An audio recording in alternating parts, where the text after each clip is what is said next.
everybody, Brian here with DIY Outdoor Life. This weekend we are moochdocking in upstate New York, and let me tell you, it's really, really nice. Now I don't know if you can hear this because I have this lapel mic on, but there's basically no human noise. I can hear birds, the breeze moving through the leaves. I can hear a brook that's like 100 yards away down in the ravine. And this secluded spot that is gorgeous, the apple trees are in bloom, this spot cost me free $99. So this concept of moochdocking, we're gonna talk about a little bit. It is a skill that you really have to add to your bag of tricks. I probably don't have to explain this to you, but since the pandemic happened, my boondocking sites, they're packed on a Wednesday. Places that I used to never see anyone are now all beaten down, the firewood's all burned up, the campgrounds are booked. Things are getting a little tight around here. So this skill of developing relationship with landowners, clubs, organization, it's really, really important, and it's brought me some amazing opportunities with the Teardrop. So we're gonna take you around this weekend. I'll show you where we're camping, and we'll talk about these tips and tricks that we're using to develop these relationships so that we have more opportunity to get outdoors in these secluded spaces. So this one was a little hard to get to, caught me by surprise. I probably should have brought the Wrangler, but the Tacoma did just fine. So I'm gonna show you some, hopefully I have some footage of driving in here and setting up camp. You know, there's just something about taking your tires off the pavement and putting them on dirt. It usually means I'm getting close to camp. And even after thousands of times with the teardrop trailer and tent camping, I never get tired of this feeling. Now, the truth about this particular trip was that it was a little bit more nerve-wracking than usual. The conditions of this road were really, really bad, and the action camera is just not going to pay it justice. Let's just say that I have no idea what the hell this gate is for. The condition of this road is a deterrent in and of itself for trespassers. See, the road is narrow and has these high banks, but the toughest section was that the tire marks were about 9 inches lower than the center of the road. It meant I was tapping the differential on the Tacoma, and I was in constant fear that I was going to rip the tongue jack off the trailer. In a previous video, I talk about the freedom of traveling with a teardrop camper, because I know if I get in a bind, I can actually decouple the trailer and turn it around by hand. I'm not so sure that that applies to this kind of road. Between the bank and the ditch, this was actually the first area I'd be able to do that, and it was well past the worst sections of the road. If I got stuck here, the truth is I'd probably be in quite a bit of trouble. But with time, the fruits of our labor pay off, and I was in this paradise up on top of the hill. I was going to be able to stay here for the weekend, free of charge, in exchange for about 45 minutes worth of maintenance labor on the building. A really great deal. But before I get too excited, it was time for a damage assessment on the two vehicles. So I don't know how some of that footage is gonna come out, but let me tell you, that was about as rough as I'm willing to go with this tow vehicle and the Bushwhacker together. Now, the unique thing that we learn about this is the Tacoma by itself, even stock, is a very capable vehicle. It's got good ground clearance and it handles these woods roads very well. The Bushwhacker, as a standalone vehicle, has 12 inches of ground clearance. That's pretty capable. Now, the suspension is not really meant for this kind of off-roading, so you just want to go nice and slow. The problem is together, when these wood roads have these rolls in them, there are a lot of times when the front of the truck lifts, it pins the hitch down very, very low. I have less of an issue when I'm traveling in the Wrangler or a vehicle like a Bronco that has a very short wheelbase with a good breakover angle. That stops the hitch from moving up and down when I'm going over these rolls. Now over here at the Bushwhacker, I can show you where I was most concerned driving in with this road and why the Jeep Wrangler or a vehicle with a shorter wheelbase is superior in this sort of situation. See, the Tacoma and the Bushwhacker are both capable in and of themselves with the ground clearance that they have. The problem is where they couple together. The long wheelbase of the Tacoma causes the hitch to get closer to the ground when it's going through rolls in the road. So where I was hitting was actually this sand pad. Now, one solution to this, if I was going to do more roads like this, would be to put the jack, one of the tilt-up jacks that lock in, so that there's not this weak point here that's going to get bent. The other solution is picking the right vehicle. I could have come in here a lot easier with the Wrangler, and I didn't quite know what I was getting myself into. A quick look around at this camp, and it became pretty clear why they're not so concerned about road conditions. They have some supply of old antique off-road 4x4s. This old Jeep looks like a late Korea era, early Vietnam era military Jeep. Now check out this tow vehicle. You think I can hitch it up? Now, I'm not an expert on cars, but this is a power wagon. Someone could correct me if I'm wrong, but I believe it's a Dodge. And one thing I do know about these old power wagons, they save money by using 2 pieces of glass in the windshield. And folks used to convert these into bulldozers. So we're dealing with a build quality that I presume is a little bit higher than what we use nowadays. I don't think this one has been started in a while, but if anyone seeing this knows something about this, shoot me a line, maybe make an offer.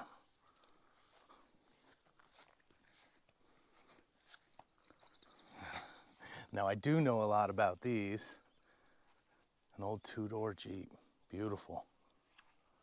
Doesn't look like it's been out in a while, but I see chains on the tires, so I know it's been used properly. There's even chains on the spare.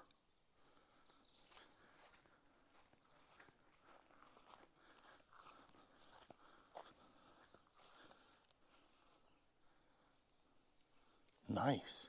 This is like where really nice old cars go to die.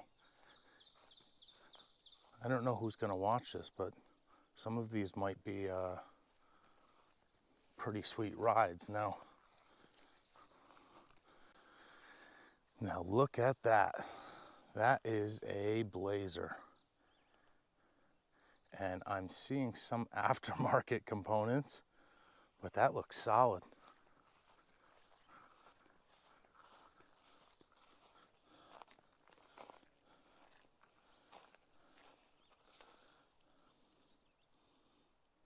Little body work. Now, although these old trucks are a little too much work for me, this mid-80s Ford service truck would be just perfect for the DIY Outdoor Life channel. But alright, enough about the old vehicles. After this quick shower of apple blossoms, we'll circle back to those final tips on Moochdocking, and then we'll hit the road after a great weekend.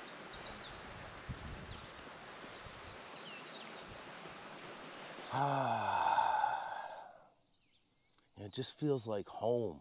When we're out in our Teardrop trailers, they become, I was talking to a couple really seasoned Teardrop, tiny trailer enthusiasts, and everyone was saying there's this certain something that we can't put our finger on. Cosmo Weems said it's having your cake and eating it too. There's just something so comfortable about a tiny trailer, yet there's something like tent camping because you're still out in the elements. You're not sheltered away like you'd be with like maybe a giant motorhome or something. And there's nothing wrong with that. Anything that gets you outdoors is great. But it's just funny that most of us can't quite put our finger on why we love it so much. And when you try to explain it, it doesn't really do it justice. Coffee. Sitting here yapping to you, and my coffee was getting overdone. I probably shouldn't shoot these films before I start my coffee in the morning, but so as far as sharing these tips and tricks, hunting clubs. Now, whether it's a hunting or fishing club, these outdoor activities have seasons. So there tends to be a very busy time for these clubs and a not so busy time. If you have an inn, and sometimes they actually have a section in their bylaws where they rent out their space, whether you want to have a barbecue or a party at these clubs, they have it with a small donation, or sometimes you can help with a work bee like, painting or doing firewood. But for a small fee or no fee at all, what do these hunting clubs have?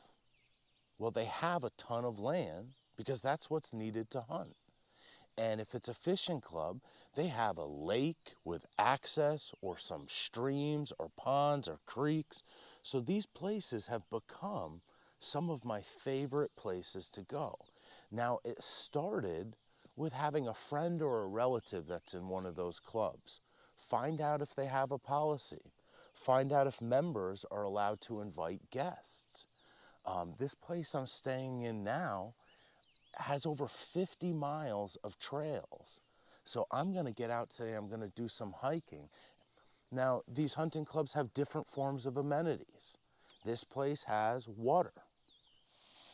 Now, usually when you're out dispersed camping, water is the weak link. We can produce electricity with solar, or we can do without it. We can pack enough food. Water tends to be the weak link in this equation. It's heavy, and we have to use a lot of it. So one thing that's really nice in upstate New York is there's no shortage of water. If you look over here, we have a spring-fed water system here, and you will see these a lot in my videos. In the Catskills in particular, these springs come up out of the ground, typically on top of mountains, and they're plumbed down and gravity fed for pressure. This water is typically perfectly fine to drink because it's not surface water. Now, I don't recommend you drinking from every bathtub that you find out in the woods, but in this case, I checked out the source, and this is a perfectly fine drinking water situation.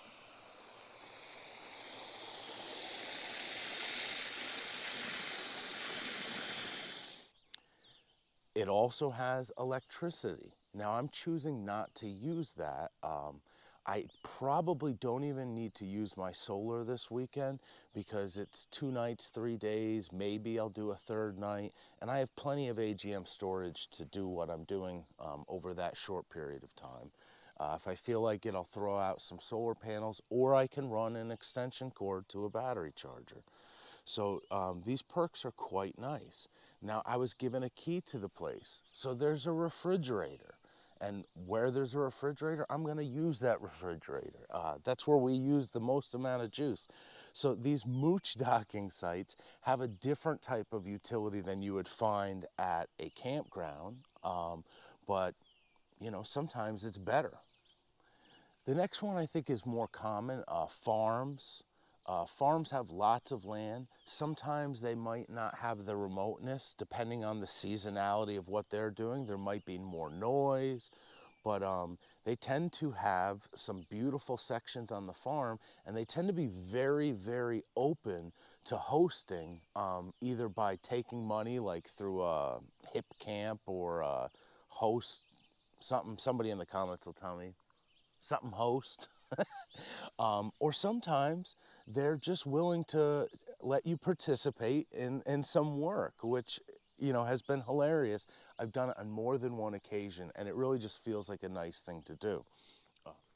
Religious organizations. This one might surprise you, but I was just blown away with how much land religious organizations own. When I was traveling across the country, I was seeing 5,000-acre pieces of property on my maps that were owned by Greek Orthodox monasteries, Buddhist monasteries, ashrams, and large yoga retreats. And sometimes when you get on the website, you see that they actually have a camping fee. It's typically less than a campground. It might not have the same amenities, but in my experience, it was a lot nicer. So again, I will keep sharing these tips as I go. Sometimes the obvious ones are relatives and, friends.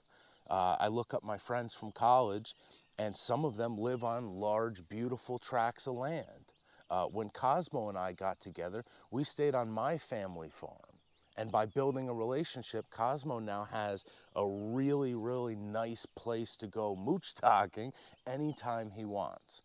So use these tips, give me feedback, include tips that I haven't thought of. That's how I learned this stuff. I didn't learn it in a book. I learned it from networking with people like you. So let me know your favorite place to go moochdocking. As always, throw me a like and subscribe. If you like the video, like the video. It's not an ego thing for me. That metric is what creates my ability to make videos. So for the 500 of you that were subscribing to my last videos, thank you so much. And keep them coming. I really appreciate it. I'll see you next time.